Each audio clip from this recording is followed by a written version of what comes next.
सोलापूर शहरातून एक धक्कादायक पण सुदैवाने जीवितहानी टळलेली घटना समोर आली आहे। आज शनिवारी दुपारी साधारण 2 वाजण्याच्या सुमारास गुरुनानक चौक पोस्ट ऑफिस समोर चालत्या दुचाकीला अचानक आग लागल्याची घटना घडली। ही घटना पाहताच परिसरात काही काळ भीतीचे वातावरण निर्माण झाले होते।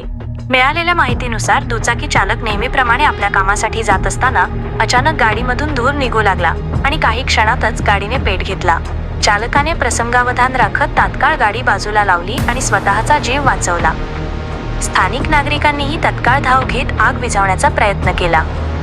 सुदैवाने या घटनेत कोणतीही जीवितहानी झाली नाही। दरम्यान सोलापूर शहरात सध्या प्रचंड उष्णतेची लाट सुरू आहे। तापमान 40 अंश सेल्सिअसच्या पुढे जात असल्याने वाहनांमध्ये ओव्हरहीटिंग, वायरिंग फॉल्ट किंवा इंधनाशी संबंधित समस्या निर्माण होण्याची शक्यता वाढली आहे। तज्ज्ञांच्या मते अशा उष्ण वातावरणात वाहनांची नियमित तपासणी करणे अत्यंत आवश्यक आहे। नागरिकांनीही आपली वाहने उन्हात जास्त वेळ पार्क न ठेवणे, वायरिंग आणि इंधन प्रणाली तपासून घेणे तसेच अग्निशामक साधनांची माहिती ठेवणे गरजेचे आहे। प्रशासनाकडूनही नागरिकांना सतर्क राहण्याचे आवाहन करण्यात आले आहे। ही घटना एक इशारा आहे की वाढत्या तापमानामुळे अशा अपघातांची शक्यता वाढते, त्यामुळे प्रत्येकाने काळजी घेणे आवश्यक आहे।